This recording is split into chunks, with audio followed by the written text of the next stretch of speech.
All right, welcome. This is kind of an old, kind of a going back to the old school of last year when we first started the lockdown, and then over the summer we had the idea for the Franklin Community High School Inside Athletics podcast, revisiting some of our old superstars. Or former superstars, I guess would be a nicer way of saying that. With us today, we have 1980 graduate of Franklin Community High School. We have the 1979 and 1980 Indiana State diving champion. She had the highest score ever up until that point of 467.55 in diving. She was the first person to finish the state diving championship with a cannonball. She had a triple backflip followed by a double somersault into a back dive for her third dive, which is a degree of difficulty of 87.32 on the scale. And she started her dives in 1979 by doing a half gainer off the high dive, even though it was a lower dive truck. We have with us today D. Boice, graduated as D. Boice, D. Woods now. So D, did my investigation, was that accurate? Perfect. Absolutely. Yeah. You forgot I was in a bikini too. Yes. Well, I didn't want to embarrass you for that. There you go. So I don't know, if how introverted you were or how shy or anything like that. So, yeah. No. So I guess first of all, before we start kind of talking about your high school days and diving there, why don't you just tell everyone what you're up to now? Now I am a yoga therapist, which means that I've had over 1,200 hours of yoga training, and I work with people emotionally, mentally, or physically that might be out of balance.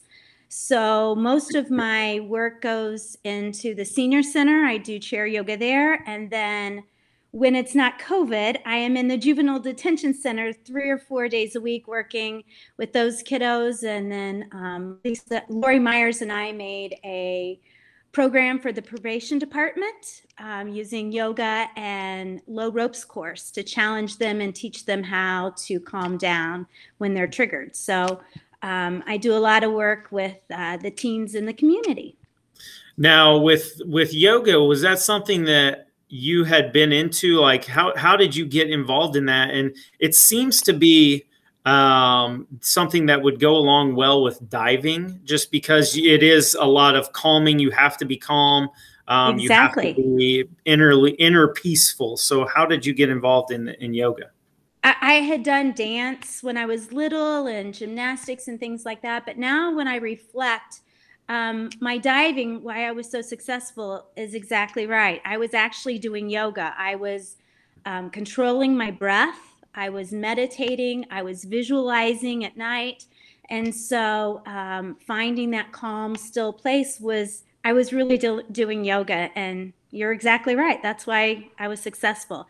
And then I didn't find my way to yoga till about 94. I was teaching at Needham Elementary, and Sheila Parr was an art teacher, and she put out a email across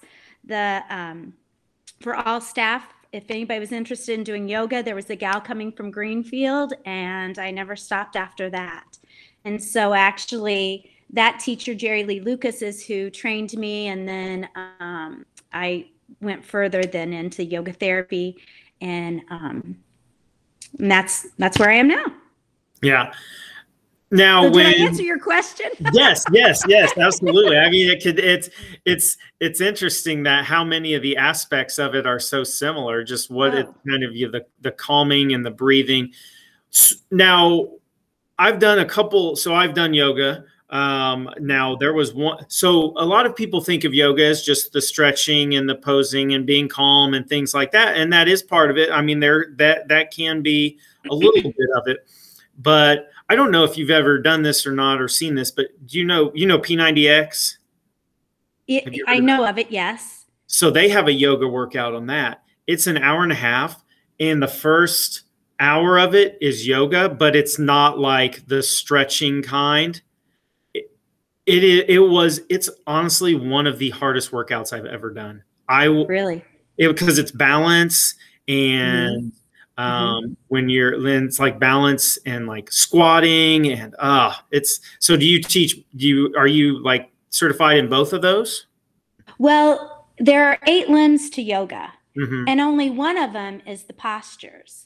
And so it seems like when yoga came over to the West from the East, the exercise part's really what took off in our fitness society. But actually, the other limbs are living, a healthy lifestyle, do's and don'ts, and breathing. And there are 3 limbs that are focused on meditation, just beginning to calm and train the mind. And so, as a yoga therapist, I'm really trained in all of those limbs rather than just the postures. Okay, Yeah. yeah, it's a kind of an all-encompassing thing. That's very Yeah. interesting. That's very Yeah. interesting. Now, my best pose is the fetus pose. I'm very good at that, and the Good. corpse pose is a close second. I There you go. They did that Exactly. at the end of the P90X. It was corpse pose was the last one, and I was just like, I don't know what this is, but I know I'm doing well on this one. And actually, that's probably the most important pose out of all the yoga, because where you've done the work, when you begin to relax, that's where the healing really takes Mhm. place, is in that corpse pose or Right. shavasana. Mm-hmm. Now, so the last thing I have on yoga, I would say you're doing yoga right now. Now, do you have maybe a particular student in your chair yoga class who's maybe just say 5'3", has 3 grandkids, two boys and a girl, and 2 sons? Who of all those people, who would be your favorite one with that kind of thing? What? Your mom. Oh, my mom. Okay. Oh, wow. That's crazy. So, Yes, she's been doing yoga for I don't know how many years, but several years with me in chair yoga at the senior center. And then when COVID hit, I was able to move a pretty large majority of the chair yoga onto Zoom. So she is a faithful Zoomer. yeah, She is on there ready to go every Tuesday and Thursday. we just need to get my dad on there now. Get him started on the yoga Well, part. he's busy fly fishing. That's right. That's right. He can't. That's all the yoga you need. If you're out there fly fishing, you don't need. That's what my husband says. That's his meditation, is Yeah. that fly fishing, that casting. And I believe Absolutely. that. Oh, I Yeah. do too. Yeah. Well, I've been fishing with him before, and he's pretty calm with it. He's just pretty easy and laid back with it. So I believe Yeah. that. Okay, let's go back a couple years ago when you were a kid. Several years. When you were a kid, just take us back to that time and kind of how did you get into diving? I know you did the cheerleading as well. You talked about taking dance classes. How did all this come about? Well, I've always been a daredevil. And when I was 3 years old, I could barely swim. And I would beg my dad. We lived in Kokomo at the time, and there was an outdoor 3-meter pool. So I would beg my dad to go up the 3-meter with me, and then he would jump off and be in the water. And then I jump off the 3-meter, and he'd catch me and help me swim to the pool. So that started when I was 3 years old. Jeez. I just love that. Butterflies in your stomach and that nervousness, and then just the feeling of just falling. So yeah, at a young age, I was loving that feeling. And then when the Olympics were on, I was always tuned into the diving, just amazed and watching that. And then um, I was a ballet dancer for years until we left Kokomo. And then I did gymnastics when we moved to Franklin. And my dad happened to be at a Tri Kappa event with my mom. It was a couples event. And he ran into the swimming and diving coach at Franklin, which was Kurt Haas. And he started bending his ear about how his daughter always wanted to be a diver. And I'm sure Kurt's like, oh yeah, whatever. Yeah, And everyone yeah, wants to be a everybody says that. And so I was in 8th grade, and he said, well, just bring her over to the pool and we'll just see. And I'm like, I was mortified that my dad had even said anything. And then as an 8th grader, going over in the spring to the high school was just, Oh I yeah. was petrified. So I went over and we did a little tryout, and he walked out to the car with me and said to my mom, she's got some talent. Let's bring her back tomorrow. And that's how it started. So had you ever really like dove before that?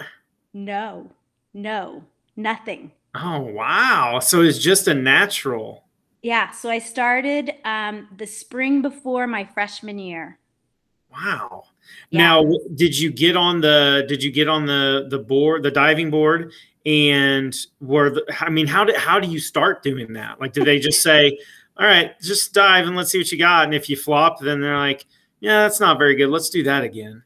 Well, he taught me an approach, and so that takes some coordination. So he taught me an approach, and I figured that one out. And then he started with some, like, a front dive and a back dive, and just kind of worked up into more difficulty. And then that summer he sent me to a meet by myself, and it was at Baxter Y. I don't know if there's still a Baxter Y in Yeah. Yep. Greenwood, but it was the outdoor pool, Baxter Y. I was scared to death. I'd never been in a meet before. And halfway through the competition, the person in front of me did a backflip, hit their mouth on the board, and we were diving down for their teeth before, and I was the next diver after that. I was freaked out. Yeah. How did you do on on the next dive? Well, probably not very well. I don't remember, but I was scared to death. So yeah. Now, how do you practice one of those dives? Like when you get a new dive and you're just doing the front dive, then you're doing the back dive. Do you? Because I know now, they've got the pit with all the styrofoam stuff in it, but I'm betting we had none of that. I was gonna say, it was crash and burn. You just crash and you're like, oh, I won't do that again. That hurt. Yeah, it was just trial and error. He did, Coach Kurt Haas did a lot of filming. So back then it was the little, he had the back room set up, and he'd film, and then you go back and you'd watch it and you'd see where you're making mistakes, and he'd point it out. He'd stop in frames. And so a lot of it was by visual. You could see it, and then you could try to feel it, but it was mostly crash and burn. He created, oh my gosh, he created these they were ugly, and they were made of tubing, and then this fabric, and you wore it and you tied it with this tubing on, and it was on your back. So when you're learning back in a halves, it really hurts when you smack flat. But this added a little cushion, but it was so cumbersome. It was probably harder to do the dive with the whole thing on rather than just doing the dive. But he was always trying new ways to try to help us, and to help make our team more successful. So yeah, but it was all trial and error. It was pretty funny. Do you remember what's the worst error that you remember? Oh. Well, this is embarrassing. That's what we're all about here. But it taught me humility. Okay. So my junior year, I had won state, and there was a young man that was a really, really good diver named Doug Schaefer, and he trained in California in Mission Viejo. He had won nationals. He was really, really good, and he was really cute. And his parents were the Presbyterian. His father was the minister at the Presbyterian church. So he'd come home for Christmas and things like that. So at the time, our season was in the fall. So it was my junior year fall. And Coach had me take a month off after season just to lift weights and get stronger and then come back and start training. So it was Christmas break. It was my first day back, and Doug happened to be there as well. So, here I am thinking I'm pretty cool, state champion, all this. And my front dive in the state meet had received 10s. It was really good. Straight up, straight down. It was a front dive straight. So I thought I was pretty cool. So without doing anything, I thought, I'm just going to go do this front dive and really show, Doug what I can do. Yeah. So I went out, I went straight up, and I came straight down. I hit my nose on the board, and I slit my swimsuit down to my hip. And this is in the middle of a guy's practice. So guys, and at that point in time, you maneuver between the divers. Or through the swimmers, you had to plan your dive so you didn't land on a swimmer. So here I am exposing myself, blood everywhere. The swimmers are swimming, and one of the divers has to jump in, turn me around, get me to the side of the pool, and I look up, and all the divers are in a semicircle, and coach is looking down at me, and he says, the first thing you want to do is fix your suit, because I have exposed myself to the guys' team. So I fix my suit, I get out. So Doug Schaefer has to drive me home because there's blood everywhere. We have to go see Dr. Roller. And my parents were so worried about me and my face, they left poor Doug to run back to the high school. We lived clear by Webb School. So here he was left on his own, and we had to go get my face x-rayed. And I had to cheer that night with a big X cast on my face, and I had, the burns all the way down. But I learned a huge thing about humility that day. So I would say that is probably the most embarrassing moment of all. But I did learn a thing or two about humility. So I'm assuming that there was no date between you and Doug Schaefer. No. That didn't leave the best first impression. I can't imagine that. No, but he did over the years try to get me to move out to Mission Viejo. He wanted me to come out and train with him there, but yeah. No, and when I went to nationals, I ended up staying with him out there. My coach and I stayed with his host family. So, I was a good friend of Doug's. Yeah. Yeah, there was no romantic, yeah.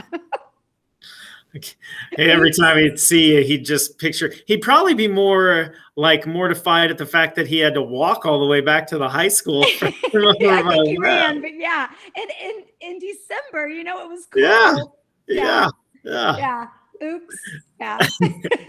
Okay, so your freshman year, just take us through that, how that went, and just to coming into a new high school as well. I was scared to death to come into the new high school, but I have to say that the diving team was made up of 4 juniors, 3 juniors, and then I was the only freshman. And those juniors took me under their wing. It was the 2 Trout twins and Julie Pio and Kathy Chipman, and they were so sweet to me and just took me under their wing. So that was really nice. So that really, made me feel a lot better. But I couldn't believe that I was any good. I still didn't believe in myself. And I had every opportunity to go to state, and I kind of choked, because I didn't think I deserved it. My dad still makes fun of me for kind of choking because and then I went and watched state, and I'm like, oh, I can dive with these people. They can't do anything, that great. So that was a good learning experience for me. But I was really naive, and I didn't think I was very good. And my coach kept telling me I was good, and I was like, whatever, So I learned a lot that first year. Was that when you went to the state meet your freshman year after having missed out on it? Was that kind of the moment where it clicked with you and you're like, hey, I am actually pretty good at this and can do it? Yeah. And then my sophomore year, I finished 11th in the state. And then my junior year, I probably shouldn't have won. No. Why would you ever say that? Of course you should have won. The judges gave you the score. There was a girl in the state that was probably a stronger diver than I was physically.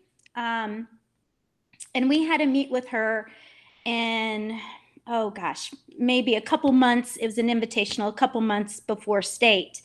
And she only beat me by, I don't even know, but I'm guessing maybe 15, 20 points. It wasn't a lot, but I wasn't really on her radar either. It might have even been 40 points. I don't know. But anyway, it was enough for me to go, oh,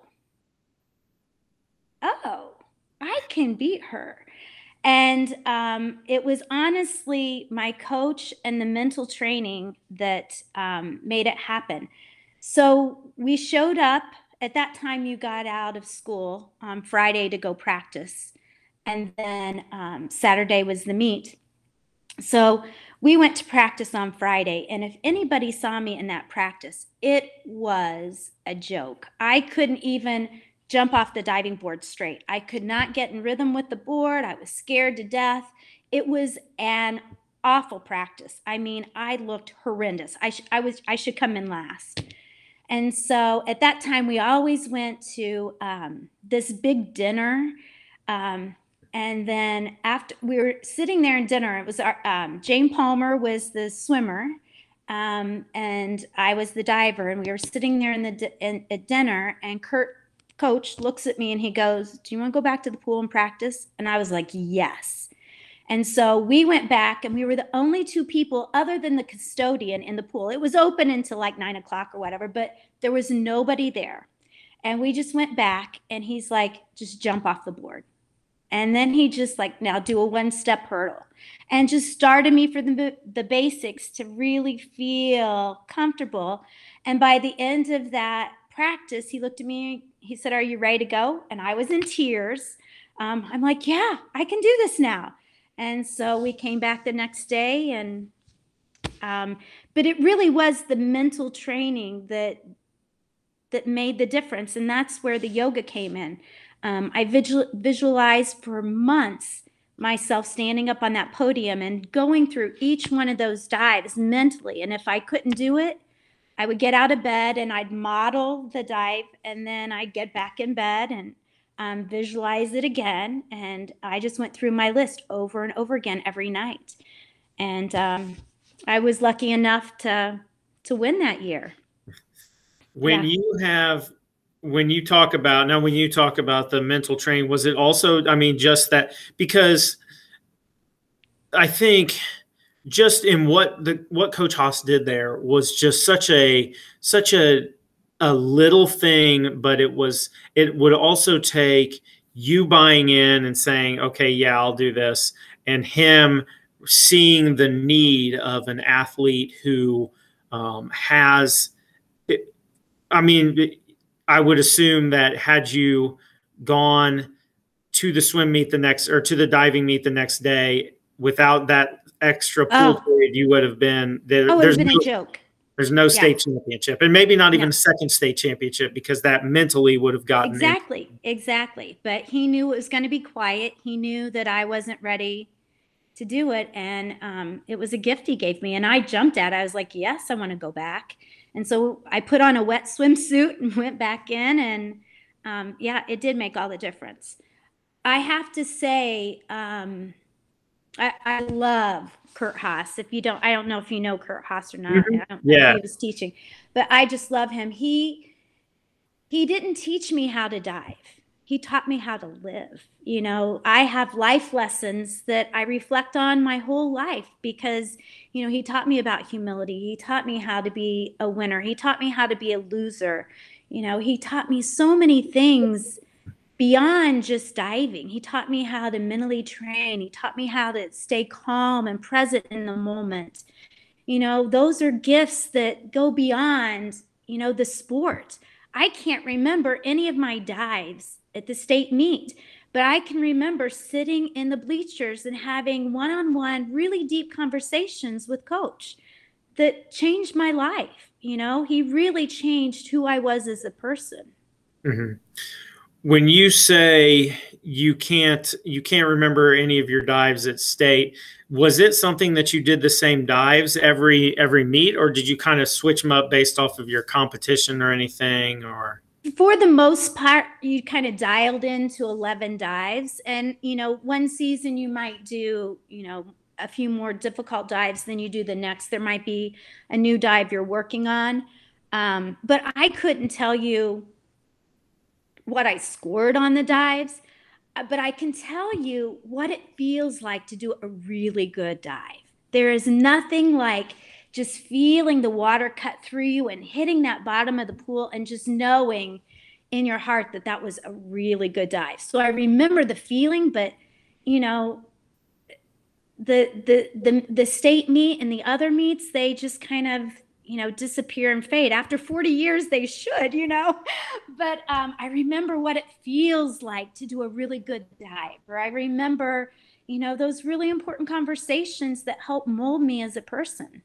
Yeah. And which now, I was a coach for several years, and that's what I tried to instill in my athletes. I coached at the high school level for several years with Coach. He was a swim coach and I was the diving coach. And then I coached at the college level for about 5 or 6 years, and at Franklin College. And it's, you want them to be good people when they leave. I want them to be a great diver, but I want them to be a better person than they are a diver. In the end, that's what matters. It's not what you accomplished. I mean, I don't go around, nobody, knows what I did in high school, and I don't even think about it, but I do know what that experience provided me and who I am because of those experiences.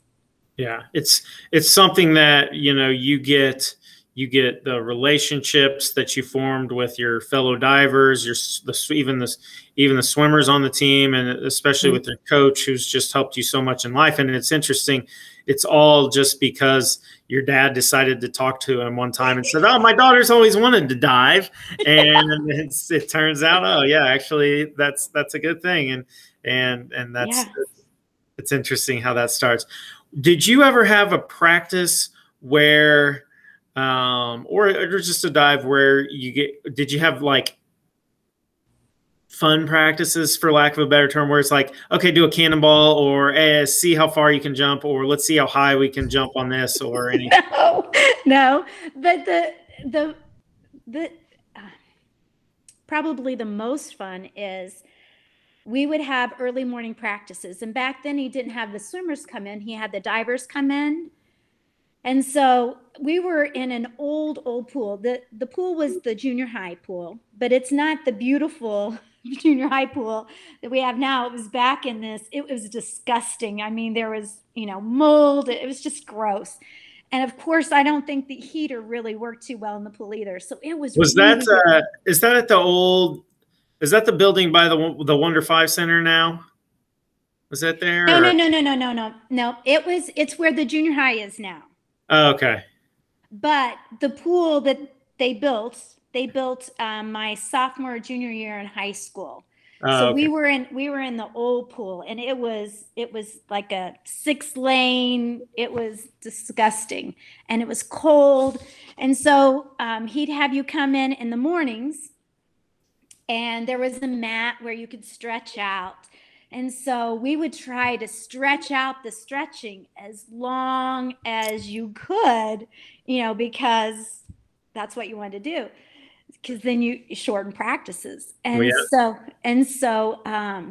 he was quick to figure out what we were doing. So sometimes if, in the first few years I was there alone, but then there were, as Dana, who followed me, she would be in there then later on. But this is when I was younger, I'd be in there alone. And if I waited too long, he would come over and grab me, flip me upside down, hold me by my ankles, and slowly dip me into the water head first.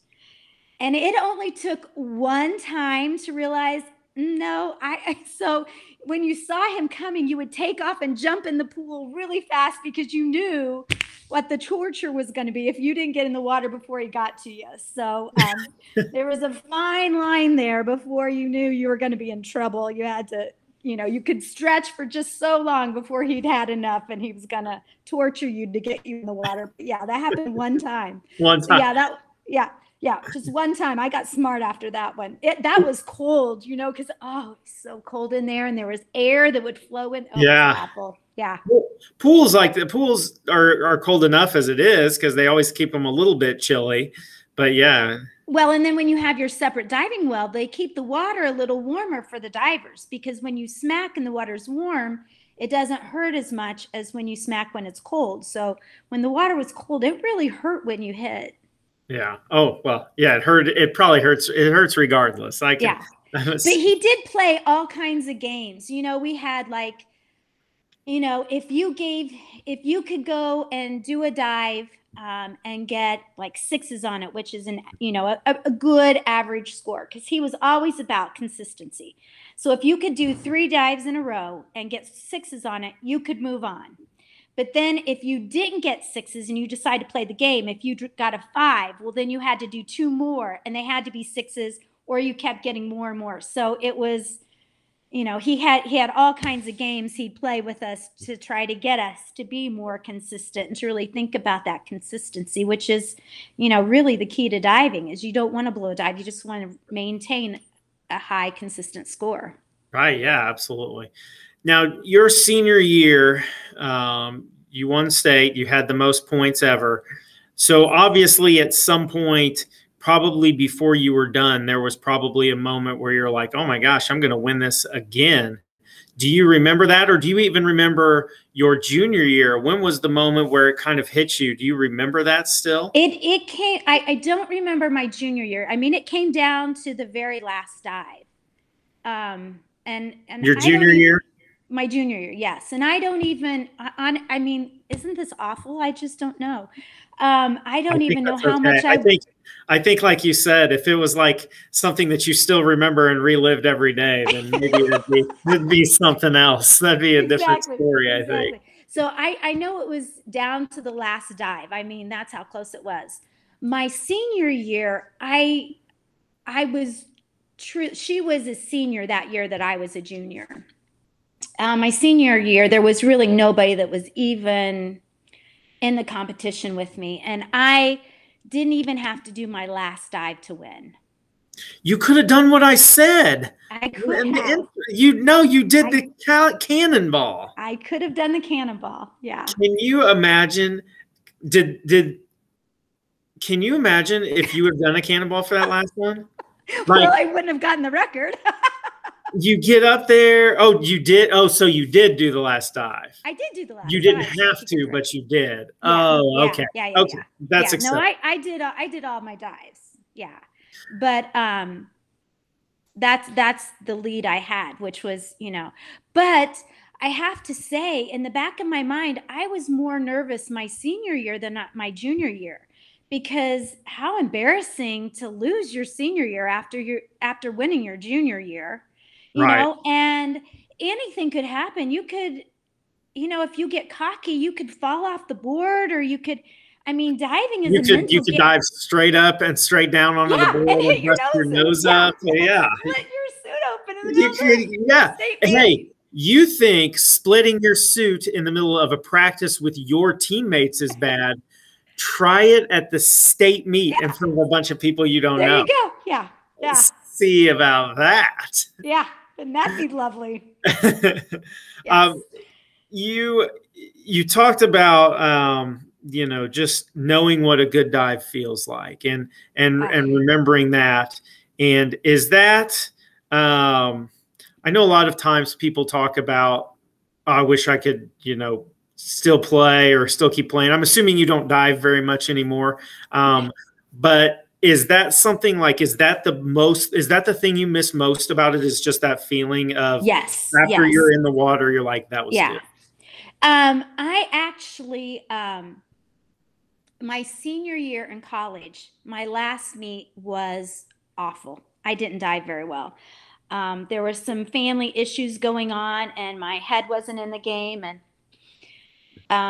I'd gone to the nationals my junior year, and I just, I thought I was in a good place, but I really wasn't. And that last meet was horrendous. It's embarrassing. And I would have nightmares about diving. In fact, my husband laughs at me because he would wake up and my arm would be up in the middle of a dive in the middle of the night, you know, and he knew I was having another diving nightmare about not being good enough. And so I thought, you know, maybe if I train and I dive again and I end on a good note, maybe, you know, that'll fix the dreams. And so right before we got married, I was 32, I think, 32, and I started training for Masters Nationals.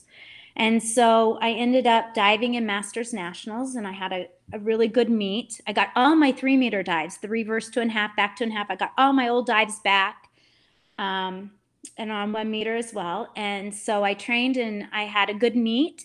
And I thought, okay, I'm going to end now on a good note, and then the dreams will be gone. And they kept going. And it wasn't until I went to EMDR specialist that goes back, and they took me back to that place. And because there were family issues, I can remember standing there and saying, you know, my parents can't afford to go to nationals, so I'm not going to go to nationals. And I can remember now saying that. And then I didn't go to nationals. I really blew it.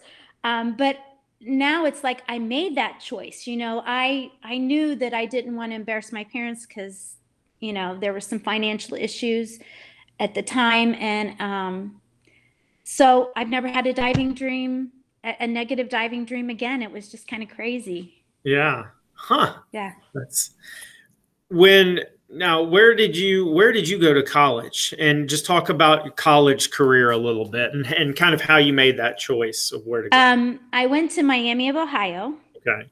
And I was recruited all over. Stanford was the furthest one. And I was really close to my family. And so my mom took a map and put a pin in it and then did 2 hours away and did a big circle around and said, if you stay in that circle, I will do your laundry for 4 years.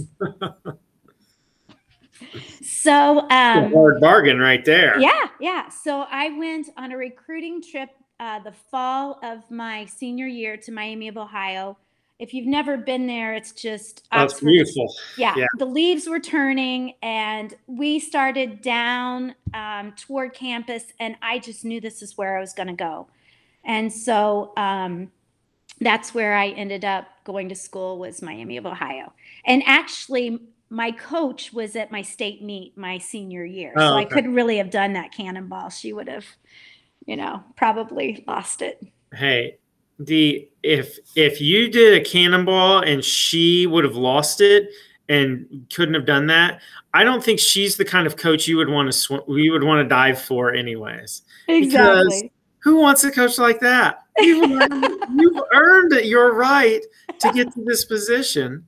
Why wouldn't you want to do it? Oh, that's funny. Yeah. Just the thought. I know. Now, after college, you said you went back to the masters, the amateur masters, I believe it was. Was there anything else before that, or was the college nationals your last meet? It was the regional. I didn't make it to nationals my senior year. My junior year, I made it to nationals. My senior year, I was diving really well. There's speculation what I would have done, but my junior year at nationals, I choked. It was, if you finished top 16, you got a bid to the Olympic trials. And yeah.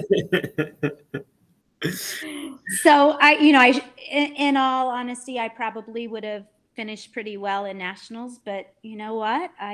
I didn't go. I ended up getting a job instead. I worked for Ambassador and got to travel the world. So it was a pretty good gig, it was a good trade-off. So. And you talked about right before you got married and your husband, who did you marry? Because he's from Franklin as well. And, I married Andrew Woods, and he's an attorney in town, and he was a year younger in school with me. We dated a little bit. in high school, and then I dumped him for a guy who could drive a car. And Naturally, that's, yeah, I mean, that was what was important when I I was a think sophomore and he was everyone, a freshman. I think Yeah. everyone understands that. So he's a great guy. Well, Yeah. I would hope so. You've been married to him for a while, so. Yeah. 26 years. Woo, woo. Do you, um, do you ever think like about some of the times and maybe like your freshman year when you went to the state meet and you watched it, or your senior year in high or in college when you didn't make it out of regionals or anything like that? Do you ever go back and you're like, man, I wish I wish I could have done better or anything like that? Or is that something where now you're pretty content, but maybe you did earlier? Uh, oh, well, I'll tell you, I regretted that meet my senior year in college forever. I mean, my teammate beat me. I mean, there were just, it was embarrassing. It was an awful meet. Coach was there. My Kurt Haas was there, and I looked horrible. Yeah, I was totally embarrassed. I couldn't jump off the diving board straight. So yeah, that really bothered me. But I always, looked at the bright side, like, what is it trying to teach me? What did you learn from this? My freshman year, in fact, it was just the other day, my dad threw it up in my face again. Well, if you thought if you had believed in yourself, you would have been in state your freshman year. And I'm like, oh my gosh, Dad, thanks for reminding me. But it taught me a lot. I got to sit there and really watch. Had I participated, because when I was in a meet, I never watched the competition. I just went in, back then you had the headphones Yeah. on and the Walkman, Yeah. and you just watched. You didn't watch. I just kind of focused. So I wouldn't have really been able to see, oh my gosh, she bombed a diver. Oh, that's a good dive, but that's not, perfect. Or I can compete with them. So that was a huge learning lesson for me, to sit there and really want to be on the boards, but to have to go, okay, I was just one place back. And I finished fourth, and they took the top three. So I think that was a huge lesson for me. And then, my senior year in college, that was a huge lesson too, on humility. And it took me a long time until I went through that EMDR to really realize I had made that choice not to go to nationals that year. And once I realized I had made that choice, I wasn't a failure, I had chosen not to go, I was okay with everything. It was really interesting. At the time, my dad had lost his job. And so, you're in college and you don't know what's going on. And they had sold a car, and they had sold the car so they had some extra money to buy tickets to go to Texas. Who knew? Yeah, well, and I just saw the car, and thought, oh, they don't have the money to go to Texas. Yeah. So and if you can tell, my parents didn't miss a meet. I mean, that's why my mom drew the circle. They were very active in my meets, and I was like, I can't go to nationals without them. They would, they'd be really sad not to go. So there was some learning there once I processed that and realized that was my choice. Everything works out for the best. And once you begin to look at it from that angle, you stop beating yourself up. Yeah. But I beat myself up, for many years. Even the Masters Nationals win wasn't good enough for me. I still couldn't get that thought out of my mind that I was, a failure. Yeah. It's interesting how, and I think you prove with a lot of other sports how mental some of these sports are. Like I think like basketball or football, something like that, it's not necessarily as mental. It's a lot of physical. And let's say basketball, your outside shot isn't falling. Okay, we'll just go to the rim. But with with track and cross country and swimming and diving, it's so mental. And well, I didn't mean to interrupt you. No, but go ahead. It's funny because I come in and do yoga with Sable and the basketball team, and then with Jess and the volleyball team. And You know, we do the mental training. You know, I get them into yoga, and then I get them into shavasana, and then we do that mental training that's so important, that is yoga and, you know, success. Yeah. Yeah. It's just the Being that mental, present like moment. Mm-hmm. Yeah. the mental calm. Yeah. Yeah. So when was the last time you got into a pool and did a dive? Well, we've got a pool in our backyard, so when nobody's around, I kind of play. But that's it. The last time I probably really dived would have been, oh gosh, maybe 7 or 8 years ago. The college divers might have gotten me on the board to play.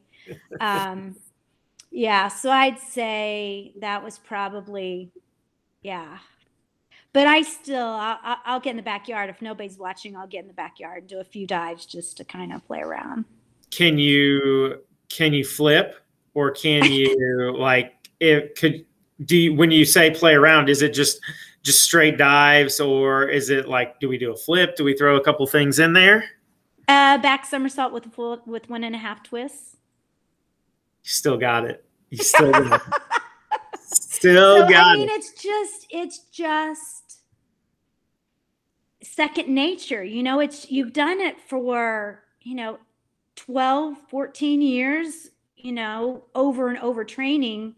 It's just there.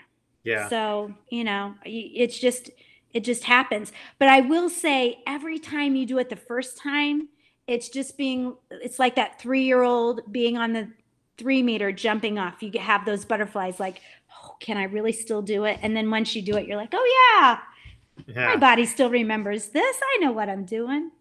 It should be something where, like, every year on your birthday, you just go and you do that, just like for your family. And it's just like your birthday present to yourself and to them. It's just like, I still got it. And just like walk through it. I can do the cannonball.